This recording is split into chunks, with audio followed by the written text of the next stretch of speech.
All right. What's up, everybody? Welcome back to the Best Self Blueprint. So, for those of you who tune in regularly, you already know the mission of this podcast is to bring on people like my guest here today who have the knowledge, insights, and or experiences that will help you move that dial towards becoming the best version of yourself, whatever that means to you. So, today we have a sports psychology coach, a yoga teacher, and someone who was gracious enough to let us host an event at her facility, which she will tell you about, Cheri. Yeah.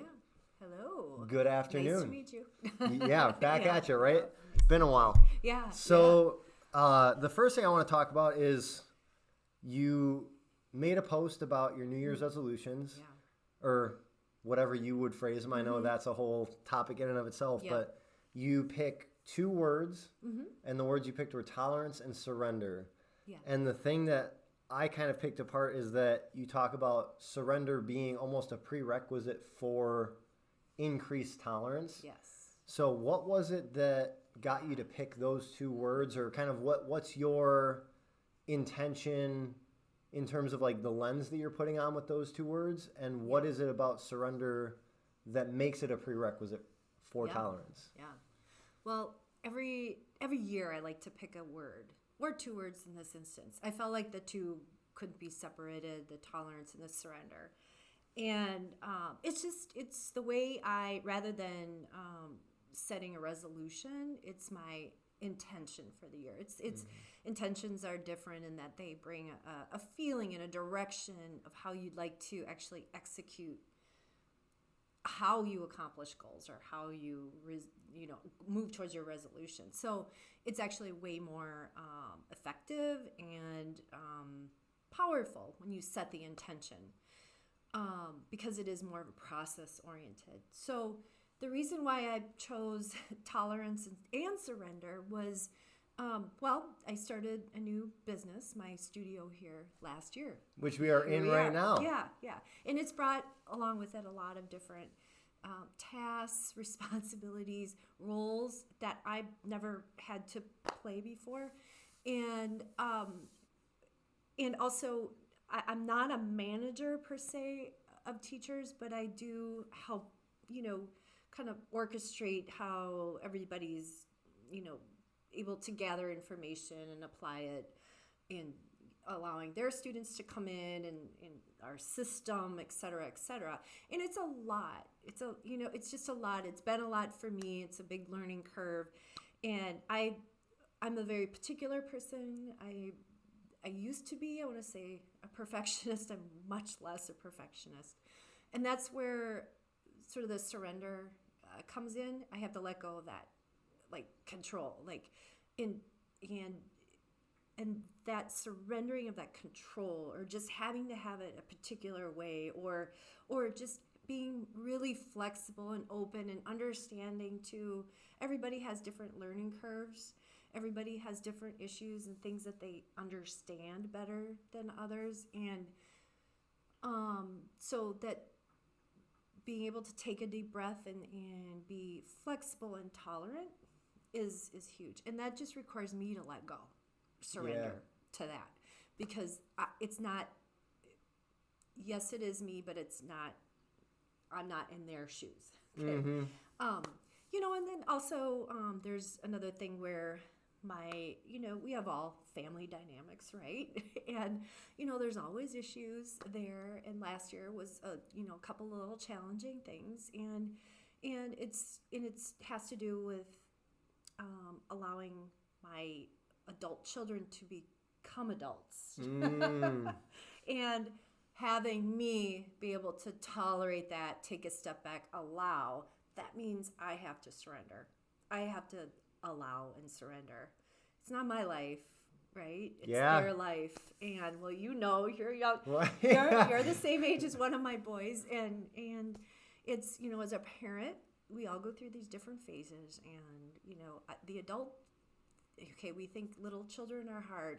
No, I think teens to young adults it's hard, because you really are giving and allowing, and you have to make your mistakes. You have to do trial and error things. We did it. I did it.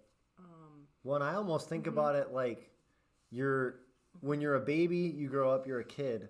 But there's almost this sense of you become a baby again as an adult. And so Yeah. as an experienced adult, as opposed to Yeah. this baby adult that you care for and Yeah. have helped all along to this point, there is that sense of protection and expectation. And I think that's where, at least from what I'm picking up, it almost sounds like surrender is from expectation, Yeah, for sure. which is a Absolutely. very difficult thing to do, especially all of us.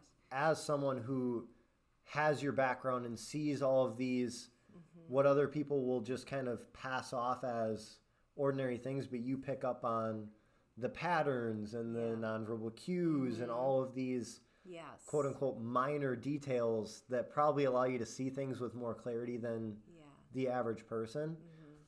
So what has been probably the most profound lesson in the surrender? What has kind of opened itself up to you since that became your word? Oh boy. Well, and then so I did this post about surrender tolerance, and it was all about, can I be more tolerant? Can I be more flexible? Can I let go of my expectation and how I would do it, and etc.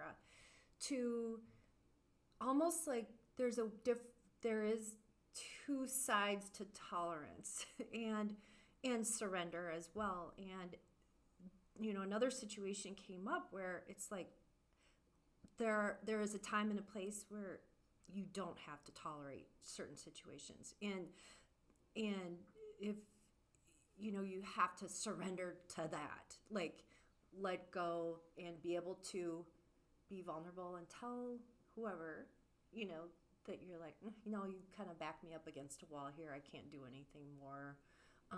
That I'm done. Or maybe you need to go look for an answer elsewhere. I don't have that answer anymore.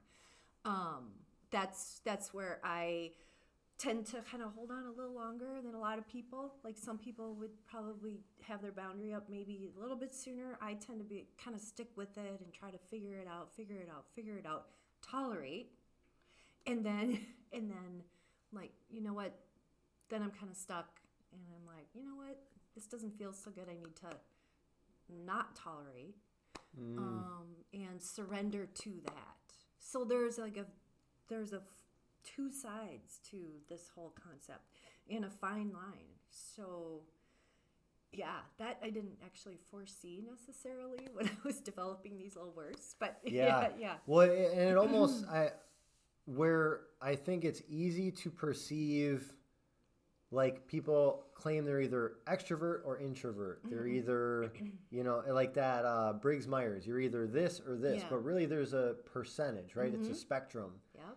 And so I think what's cool to see unfolding, at least from this story, is you noticed you were on this half of the tolerance spectrum, if you will. Yeah. And so your goal was to, okay, let's make sure that we kind of harmonize back towards equilibrium. Yes. But I think it's much more of an art than a science in defining for you with your morals, your personality, where are those grayscale changes that tolerance shifts to healthy boundaries. Yeah. And I do think for different people, those are different lines. And so that's why I say it's not necessarily a science where it's, if another person is in that situation, different rules may apply, but that's such a cool way to, I always think of reality as those decks with the different pictures, and you click it and it's different lenses. Yeah. It's such a good experiment to set a particular lens to allow yourself to really immerse into defining the rules at this point for you. Yeah. And it changes with particular situations. And like you said, it's finding that equilibrium, and it takes quite a bit. And I'm lucky because I'm very self-aware, and I do a lot of this kind of thinking. As somebody who studied psychology for a very, very long time, is, I listen to the voice in my head. I see and hear and experience what is happening. in that given situation, and I think about it a bit, and I've really kind of grown to adjust myself. Whereas before, when I was younger, probably your age, I was really probably a particular kind of personality, and that I really was more like, well, I gotta tolerate this, or I'm just gonna avoid it. I'll just avoid it. I don't like it. I don't want to speak up. That kind of wasn't my thing. I didn't want to ruffle anybody's feathers. Whereas now in my old age, I'm way more able to just be like, no, that's not, this situation, I have to deal with it like this. And I have to tell somebody or explain why. Well, sounds like courage is a big component, which It is. segues perfectly into something else that we were talking about. So in your bio, part of the thing that you explain is, and again, I'm paraphrasing, I don't remember exactly, but helping inspire, educate, empower people to be brave in their pursuit of their best life. Yeah. And as someone who knows exactly what you're talking about, when you very intentionally put the word bravery in there, what have you seen that requires bravery to pursue your best life? Why is bravery one of the obstacles in the way? Yeah. Everything. If you want to live a life that's very comfortable, it's kind of typical, you're, maybe not going outside of your comfort zone very much. You're sort of doing things that you're used to. Maybe, again, like my example, I'm not speaking up, right? I'm not speaking up. I'm not putting myself out there. Not, honoring who I am. Then fine. You could go through life and be kind of, you don't have to use your bravery skill, right? It is a skill, really, that you can build. But if you want to go for things in your life that are purposeful, a little bit bigger than what you think you maybe can attain, which are always the coolest stuff. It really is. Like, you have to be brave. You have to step out of your comfort zone, and you have to take some chances. You have to jump into things before you're ready, that kind of thing. And be flexible and okay for, I'm not going to be very good at this right now. But I'm learning. I'm going to be, this is a whole process, a practice. Like we talk about, everything's a practice. So, that all requires bravery. And that's why I said that. And that's something, again, I think my bio explains probably who I am and what I have used in my life and kind of my process in getting to where I am today. And bravery was a huge one for me. And giving talks in front of people. Oh my gosh. I would shake, and I, it just, but I kept getting asked to do it. I'm not really sure why, but I had to keep doing it. And then all of a sudden you're like, wow, this isn't so bad. A little nervous, but not so bad. Right.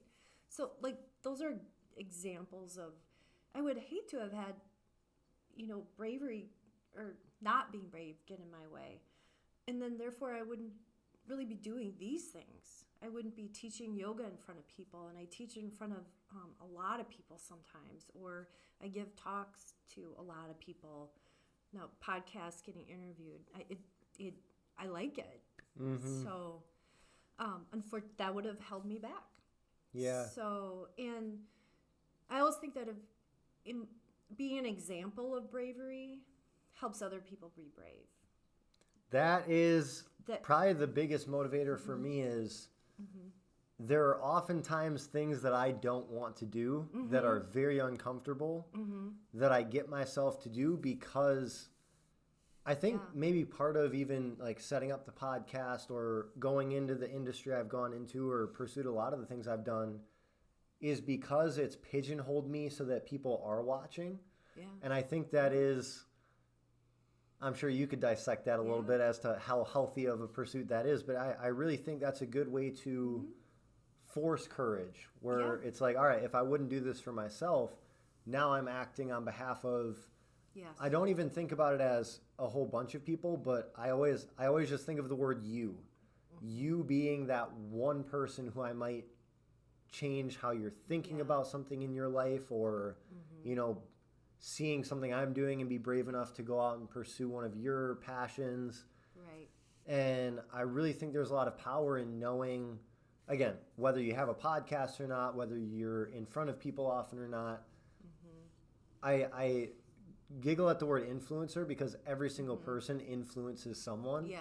And knowing that, I think that inherently brings with it, whether you call it responsibility or opportunity, to show up in pursuit and in the courage of how you want to evolve. Yeah, exactly. It's funny, the more you show up and exhibit bravery and courage and put yourself out there, people are like, come teach to me, or come lead this, people want that, they need that. And they do, you see that, and then they're like, oh, well, I'll take a course from you and your bravery and your self-development, and that, just encourages everybody to be better people. And it's like I don't know, you're just gathering people to kind of come along in your wave. Yeah. It's really good. I do think it all starts, though, with, if, like you said, it's proof of concept. Once you've gone out and shown, one person, a small group, a community, or the world that you went out, you did the thing, and you had success with it, whatever success is defined as, there is that positive feedback loop where then people, after the fact and after that proof of concept, will say, hey, that was actually really cool. How do I do that? Yeah. I really appreciate that is a thing, as opposed to, you find, especially on the internet now, a lot of people who don't necessarily have proof of concept that are going about it. And that's just kind of a quick tip for anybody listening, is make sure, whether it's finances, relationships, health, just being bold, being brave, being more grateful or at peace, whatever piece of the puzzle you're trying to plug into your life, yourself, whatever it may be, don't just take advice from your friend Bill who has zero proof of concept. Go out and seek somebody who resonates with you, who has proof of concept, that can articulate it in a way that feels like that piece of the puzzle is clicking in. Yeah. So that's true. That's kind of the way I see that. Yep, I agree. Like, and as again, my age, somebody who's maybe gone through something, that maybe if you can try to find, I think that's so valuable if they have had experience with that. Yes, professional is important, especially when you're dealing with finances, things like that. But sometimes even the most valuable help and assistance is somebody who has actually gone through it. And they could just talk to you and help you out. So that, that's good as well. Yeah, that was, I think this was not intentional by any means. This was just, I needed a job in high school. But one of the biggest advantages I got was I worked for a few years at a retirement home. Yeah. And I had time to have at-length conversations with these people, and they don't hold back. If you ask them about their regrets, they'll tell you. If you ask them about things that they would have done differently, they'll tell you. If you ask them about advice they have in this certain area, they'll tell you. Because there's really no reason to hold back. And they really, when someone has done it, like you're talking about, and they have the opportunity to help somebody, people will usually light up at the opportunity to share their knowledge, experiences, wisdom. That's why at the beginning I say knowledge, insights, and experiences. Yeah. Yes. Because I do think it's important to have people, and this is almost my hack with the podcast, is have people who are either at a place that you want to be or are the paragon of a trait that you want to emulate. And just being able to be vulnerable enough yourself and say, hey, this is what I'm curious about. This is where I see I need help. and just kind of open up the floor and let them Yeah. say what they need to say and show you what they need to show you. I think that's almost a superpower if you can be, again, brave, courageous enough to ask, and then vulnerable enough to explain why you asked. Yeah, so true. And, I feel like we don't have to be, again, we don't have to be entirely ready or know everything, and you might not even have anybody particular that, and I actually didn't when I started my business doing sports psychology coaching. I really didn't know anybody who did exactly what I was wanting to do. Because I didn't want to do psychotherapy, and there were people working with athletes, and they were psychotherapists and social workers, but I didn't want to do therapy. I just wanted to do coaching, and teach athletes mental conditioning skills, and I couldn't find anybody. So what I looked for were people in the athletic world that had started a business on their own, who exhibited the traits you were mentioning, just traits of people who you admire. You can get advice for sure that way, but don't let not having an exact blueprint hold you back. You can create your own blueprint. You could be the one, and I think what you're doing, you're creating something unique. Yes, there are people who are self-development professionals out there. There are people who do what I do, but each one of us are unique, and we just have to embrace that and have faith and bravery in ourselves to do that. And sure, you can get advice in different, other little things that may come up, but keep going for creating your own blueprint, basically. Yeah, that's something that I've been very cautious about in this space is when I do take a piece of someone else's puzzle and plug it into mine, making sure that I'm taking a piece of the puzzle and not trying to steal the whole puzzle and put it back down on my table. For sure. And I think a big component of that is being sure of who you are, like being confident in who you are as an individual, and knowing how to take just the raw component of what you're looking to emulate and customize it to you as an avatar, we'll call it. Like your personality, yourself. I do want to shift gears because you mentioned mental conditioning. This is something I think, unfortunately, a lot of people lack nowadays is mental conditioning. The main way that I've found to condition myself mentally is in the ultra space. So almost forcing myself to be with myself in discomfort and just see what comes up. And I call it the mental jujitsu of playing in the discomfort. As someone who's had a lot of experience working one-on-one with people, having those probably tough conversations and figuring out what's going on in people's heads, are there any generalities you've seen recently where it just seems like there's a message you could say that seems like it would hit for a lot of people, or is it really person to person? No, I think in general, with mental skill building, it is a practice. It's something that doesn't happen overnight. And it's something that does build just like any muscle that you have in your body.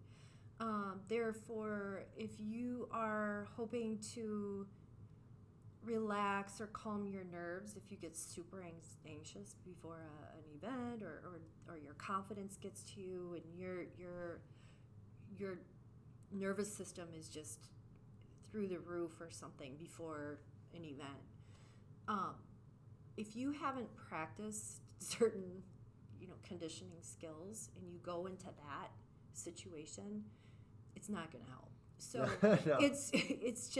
it's building from maybe lower level situations experience to higher stress situations. This is just an example of something that I can tell you is that mental skill building is a process. And it goes from learning, understanding where it is that you might be lacking. Again, confidence. Maybe it's, again, being able to regulate your nervous system. Like we were talking about being brave, putting yourself out there. That's scary stuff. So don't go, if you haven't run a mile, try not to go for that marathon like tomorrow. Okay. It's very similar to that. So it's just, what is it that you are struggling with? Mental conditioning. Maybe it's giving speeches like me. Okay. So I am going to just continue to put myself in situations where I'm honing that skill. I'm trying to shed away the fear, and learn my capabilities and coping mechanism. That's already in myself, and that's why I always that we have it in us. I don't. People aren't born great public speakers. People aren't born necessarily to run marathons. You have to train yourself. So building your mental skills and conditioning yourself that way is equally the same. So first, it's awareness of where you're at, what you're lacking, what you need, and then it is getting more skillful in building and just honing those. And then eventually it becomes almost second nature. Yeah. It almost, it reminds me of, I don't remember where I heard this. It was probably just some YouTube motivational video, but they talk about the 4 stages of competency. Yeah. Where you go from unconsciously incompetent. Yep. Now all of a sudden someone asks you to get on stage. You're like, oh crap, I'm not confident enough. Yeah. That's conscious incompetence. Then you go with time, effort, patience, practice. Yes. To conscious competence. Yep. You're able to, but you still got to kind of think about it. And then all of a sudden it's just automatic. You hop on stage, you're lighting up the crowd, you're cracking jokes and making people cry at tears of joy and all of those things. Yeah.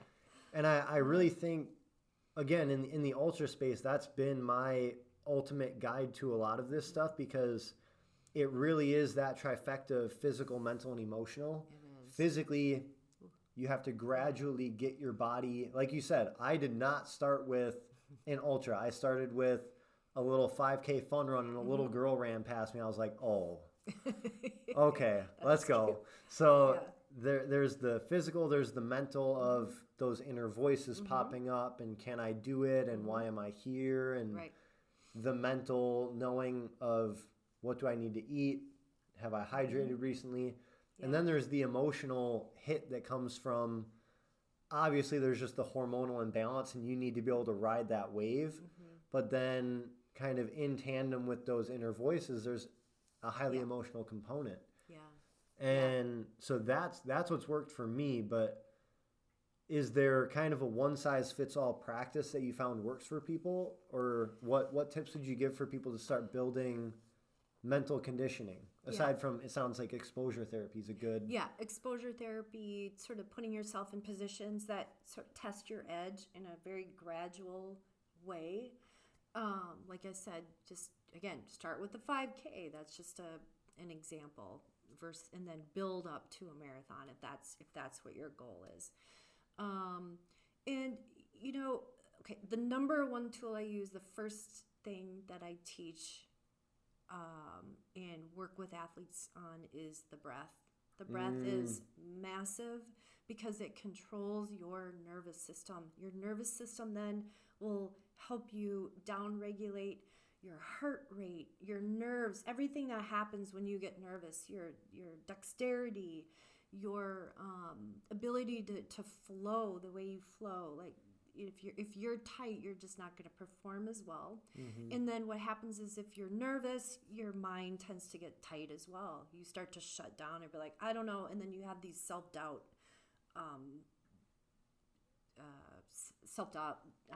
words that are going through, and you're talking to yourself in probably the most negative ways that things you would never say to anybody else. Say to anybody else, and that's something that just happens. It's a part of being human. I think it's dates way back to our hunter and gatherer days when we we to survive, we had fight or flight reactivity and or freeze. And so that's what we do when we get scared and nervous in all kinds of situations, in current day situations. That's still what happens to our bodies and our minds. We want to get out of there, or maybe we want to fight it, or we freeze. We're like, oh, I can't do this. So you have to down regulate your nervous system. And so the breath is huge, and that just means deep diaphragmatic belly breaths. That means breathing through your nose. Your nose is a big asset to you versus mouth breathing. We were really never meant to mouth breathe, actually.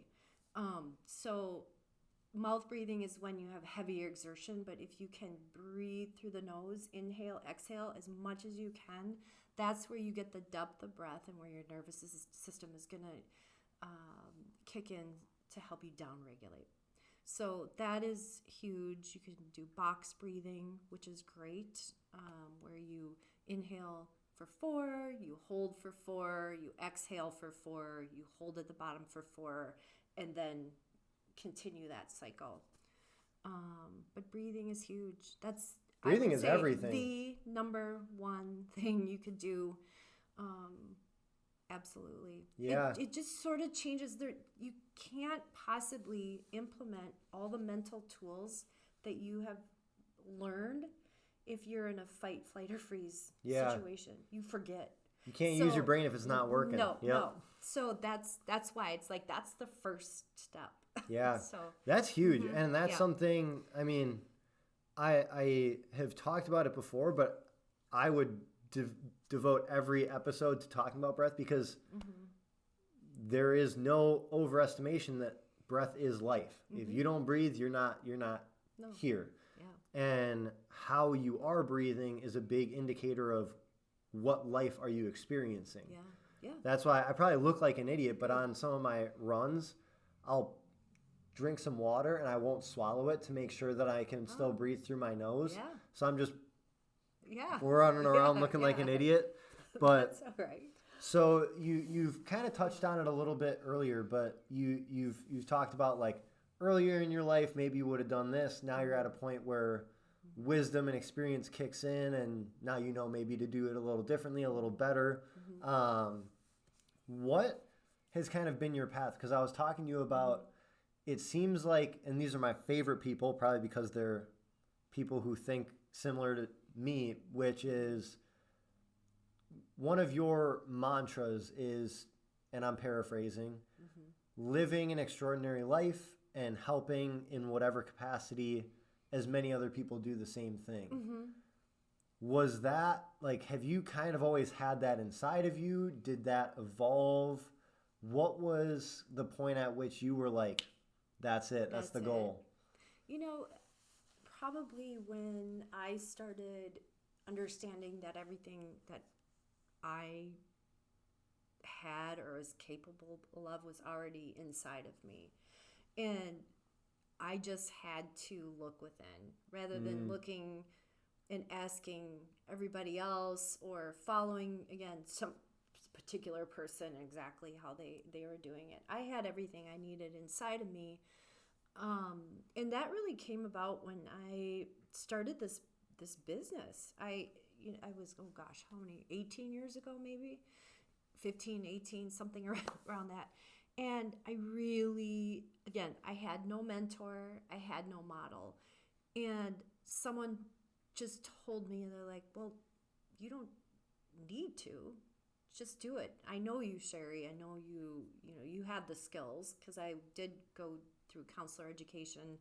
I have my master's in that. So I have all of those skills, but it's like, okay, no, I don't have an exact skills to be like a sports psychology, consultant or coach. But I did. I really, really did. And literally someone just said, I want you to start talking to this person. So I just started and did it. And through that process, again, that being brave, I drew out that, wow, I do have everything I need here. really don't need to be turning elsewhere. I don't need another degree. I don't need, I could just keep going on and on and on with all that, right? And so that was my turning point where I'm like, I really want other people to discover that as well. Okay, whether it's somebody who, again, wants to start a business, or they want to be the top athlete in the high school or college or the pros. They can work hard for it. I know you get to the pros, that's a little different situation. You probably have, a lot of, by then you would know whether or not you have it in you, but you could certainly be the best that you can be. Extraordinary to all of the skills and abilities that you have to offer. Yeah. Well, I also think, kind of touching on the pro comment too, I think there's finding it, and then the next phase is sustaining extraordinary. Yeah. Which in and of itself is, there have been many moments in my life where I've reached extraordinary, and whether it's imposter syndrome, ego, subconscious processing, whatever the case may be, I always picture a dark, muddy pit, and then conscious me is kind of like skipping around on the green grass, and subconscious me grabs him by the ankles and pulls him down. Yeah. So I really think there's something to be said about the importance of learning how to sustain extraordinary. Yeah, absolutely. And that's the beauty of life, in the ebbs and the flows. And being able to understand that, prepare for it, that you are going to have up days and you're going to have down days. And that is everybody. I don't care who you are. It's Tom Brady, for instance. Yeah. I mean, he's at the top of the world. He's pretty old. I mean, it's kind of unbelievable what he's accomplished. But I do think there's a lot of big perspective looking that needs to happen in all of our lives, and we can either look at it from this in the moment, which is wonderful to be in the moment, but if you're looking and you're in a rut, let's say, and you're only judging who you are and the quality of everything you got based on that rut, well, that's not a realistic view, is it? So you got to look at this big picture and see the ups and the downs. And typically what happens is that there's this up and down on the tendency to go upwards in general. So just skill building, right? Yeah, I think about it like, I always think about it like, what does it look like with the Trevor stock? So there will never be a stock on the stock market that's a linear upward trajectory. Otherwise, every finance expert would be talking about it. Yeah. There is always the amplitude, right? There's the highs, the lows. But your stock is at a low volatility, high return stock, which means even though there's ups, even though there's downs, can you minimize the amplitude of that range in a way that still has a significant return on your investment in yourself as a person in your life? And I think it's important to touch on what you were just talking about, which is one skill I didn't even realize I was developing, but I think just how I innately view life, I was developing this for a long time, is my ability to simultaneously be very present and have a long time horizon. So I hear a lot of people talking about their plans in terms of whether it's month, quarter, year. I really do think about it in terms of life. Like in this lifetime, what do I see that I want to accomplish, become, contribute, grow into, all of those things? And when you have that ability to forego a lot of things and still be very present and grateful in the present, that to me is a perfect concoction for a fulfilling and successful life. Yeah, totally. Completely. And because you're giving yourself grace, right? And you're also being realistic. Yeah. Like a lot of people who are high achievers, they get very, very, very upset with themselves if they aren't achieving to the level that they would like to and their expectation. And that's just not possible. Sure, you can be high achieving, but again, you're going to have the ebbs and the flows, and it's going to look different too. So high achieving doesn't mean that you are in the same thing. You're not trying to achieve the same thing your entire life. And if you were, again, you might be just in that comfort zone, right? So if you're going to live a interesting, kind of challenging, put yourself out there life, do different things that aren't in your range, then you're gonna be a beginner. Yeah. Over and over and over again, and you're gonna maybe be frustrated, which we all do, because we're at the beginning level, but we want to keep achieving, and that is kind of a fun way to live too, because you're always like, learning something new. You're always doing something, and if you can enjoy that process, it's kind of fun, because you could be a really well-rounded, super dynamic person. Yeah. Well, and that goes back to the lens, right? Of like that I get caught in that trap, if not on a daily basis, a weekly basis, where that subjective frustration hits and you react to it as frustrating, as opposed to it just comes with the package that is the pursuit. And that, I think, is in a tangential dance with that courage and bravery, is the surrender to that. There are going to be the frustrating times, the down times. One thing I think is important to realize too is the difference between reacting and responding. Because reaction-wise, there is that, and I definitely would put myself in the box of high achiever, or at least aspiring high achiever, we'll say. And so there is that natural reaction of comparison creeps in, you react. Something doesn't go how you expected, you react. But being able to create just enough distance between the reaction and the response allows for whatever you decide to plug in that gap. So for me, it's always gratitude. So the reaction hits, and then it's okay. Even if I'm pissed or sad or devastated or whatever, I'm grateful that I'm here to be able to experience the pissed offness, the sadness, the anger, the frustration. Because there are a lot of people every day who don't get to wake up and experience anything. So you gotta take every piece of it. You do. That's so important. There are a lot of people who just don't have the privilege of doing and engaging in new and interesting things, and being exposed to different situations or people, putting themselves in front. So it is where you have to be so grateful, and that just means you're aware. Awareness is a huge component, that you are actually doing that you're actually reacting versus responding, and therefore, like, you're stopping that, and or reframing it to a different feeling and way of just being in this world. I think that's good. Again, no one's perfect. Neither of us are claiming that we do that all the time. Like most of the things we've talked about, it's a learned skill. And I think it's just like if you want big biceps, you got to do some bicep curls. If you want that ability to create the distance between reaction and response, you need to be able to approach it with that level of awareness that you're talking about. And it takes time, and there will always be lapses and times where the reaction is so powerful that it almost just kind of like pops out before the response gets its due process. So I think that so many of the things we've talked about are right on cue with what I was hoping we would talk about. Good.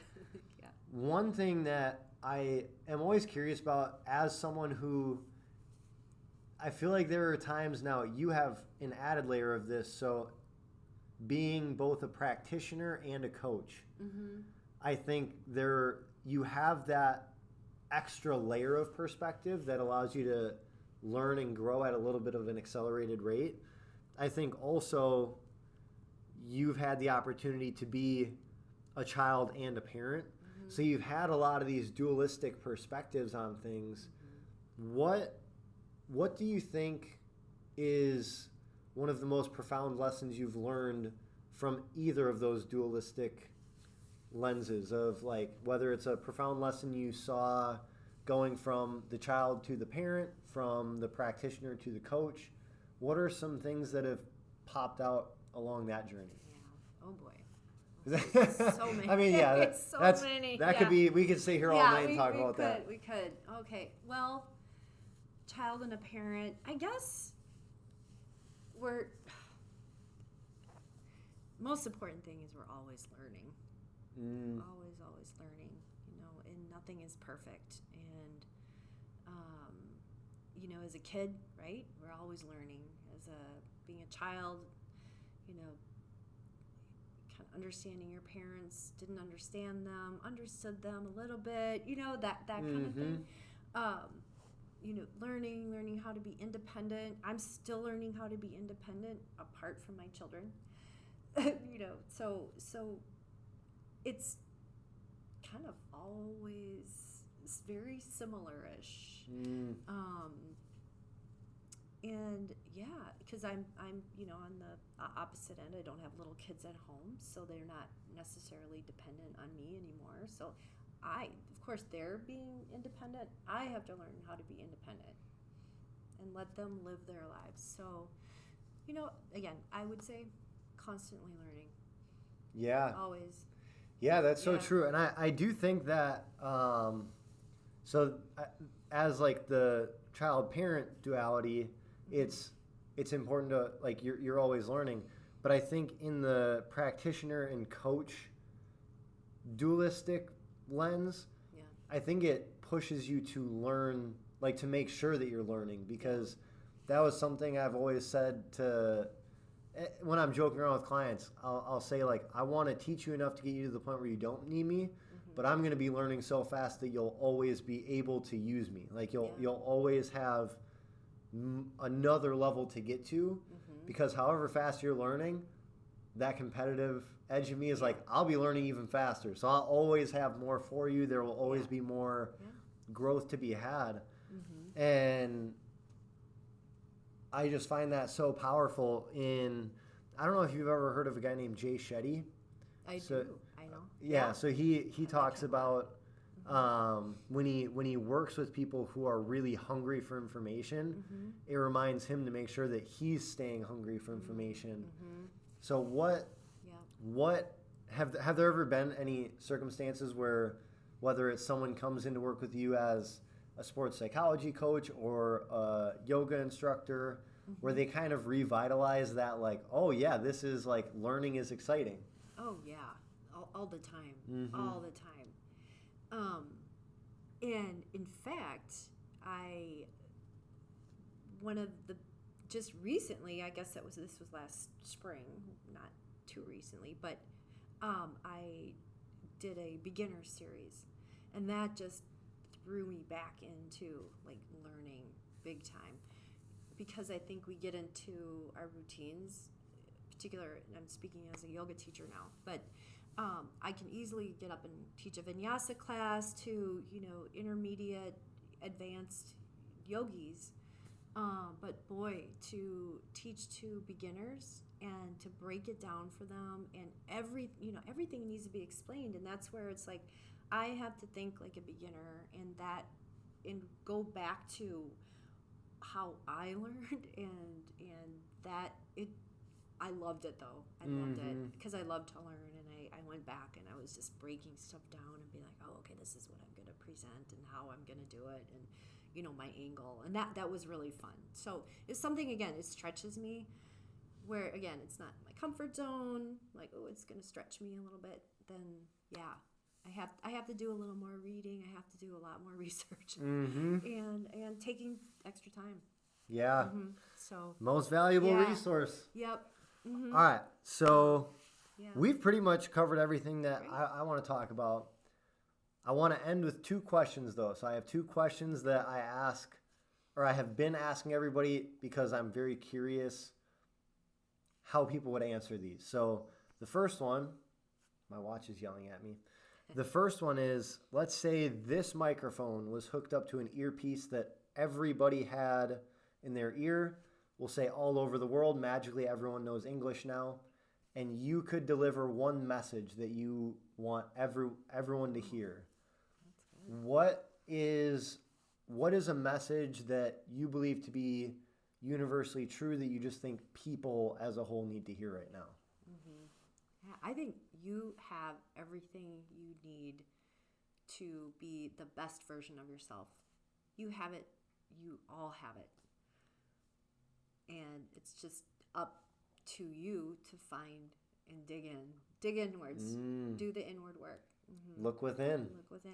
Yep. That's so true. And yeah, you come across, I don't know if you've experienced this, since I've been on the path of self-development and self-awareness and all of that, divine timing has become an increasingly frequent thing in my life.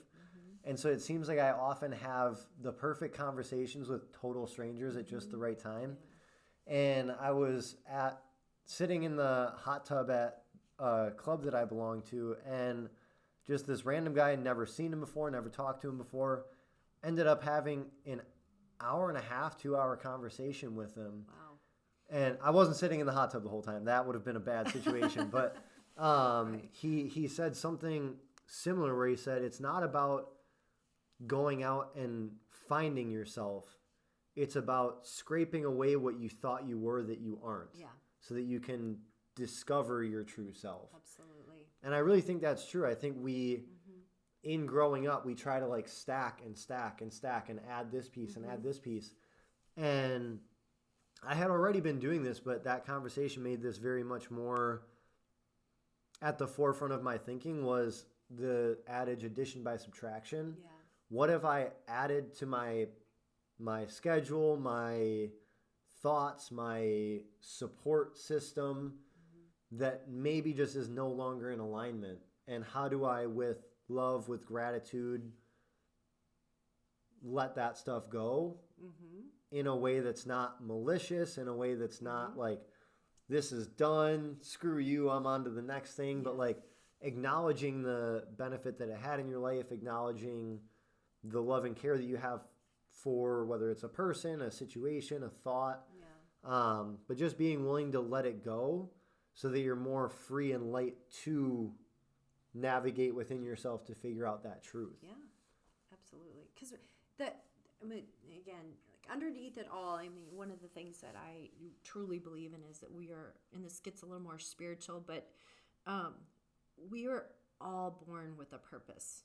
Something that we have within us that we are meant to share and to help our fellow human race, the animals, the environment. You know, you can pick your passion, but I think to be of service, but also to just kind of uncover, and sometimes it takes a lifetime to uncover what that might be for some people. Some people don't ever find it, but if you can find and look inward, when you start to just start like relying on everything else besides yourself, that's an indicator that you've sort of lost your alignment. So you come back to you.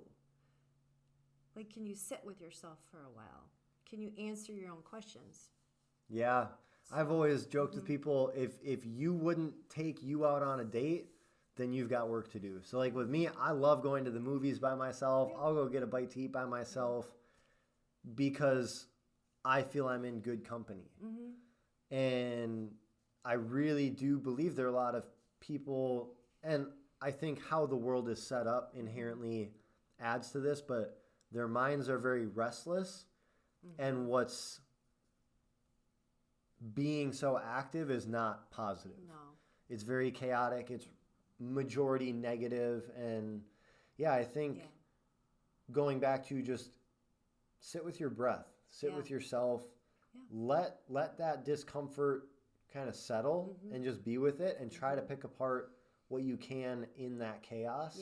And slowly but surely, it's like spring cleaning a hoarder's house. Like there's going to be some pile up, but if you just kind of sit there, take it step by step, slowly but surely. It gets cleared away. That's for sure. That's phenomenal. And then the next one I ask because, again, I sit down with people who I admire, who I respect, and I'm always curious what they're seeing as like what's next for them. So for you in your life, what is the next step in you becoming your best self? Sometimes I have a tendency to be in the moment.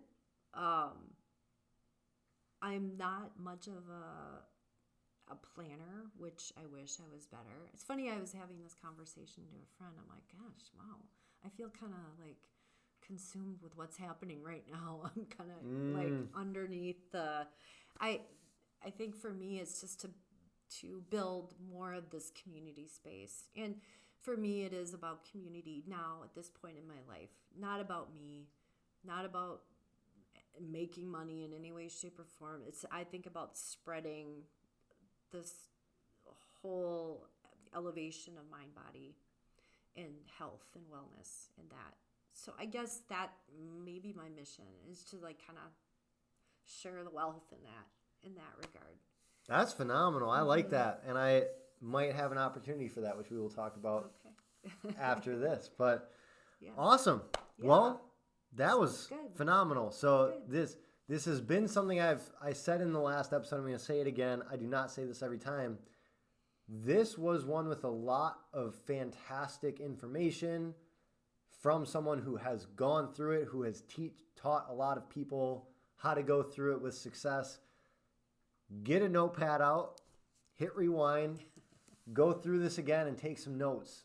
This is whether you're just getting into self-development space, whether you have no interest in it, but you're kind of going through a hard time, whatever situation you're in, whoever you are, there are some truths in this that are beneficial to whoever's listening. So, Cheri, thank you very much. This was welcome. Awesome. This is fun. Yeah. This is a good time. Yeah, great. And it's fun to be back here, too. Yeah. For anyone listening, if you've gotten to this point, I very much appreciate it. The whole YouTube spiel. If you liked this video, there is a like button. If you want to see more videos like this, there's a subscribe button. And if you know someone else who could benefit from this, we both do this for a reason. We want to help as many people as possible. So if you'd be willing to share it with someone that you believe this will connect with and help, that would be amazing. But until then, if you're in the Heartland, Waukesha area, go check out Evolve Lake Country. It is in downtown Heartland. It's a phenomenal space. We're sitting in it right now. Good energy, good people, obviously. And if you're curious to keep up with Cheri, what she's doing, all of that, you can come here. She's got a website. Otherwise, anything else you want to share with the people? No, other than website, and you'll probably put it in the notes, I would think. Show notes, yep. Yep, everything. They'll be down there somewhere. Yep, I would imagine, yeah. Other than that, thank you for having me. This was bet. Great. Super fun. That was awesome. Thank you. All right, everybody. Thanks for tuning in, and we will catch you next time.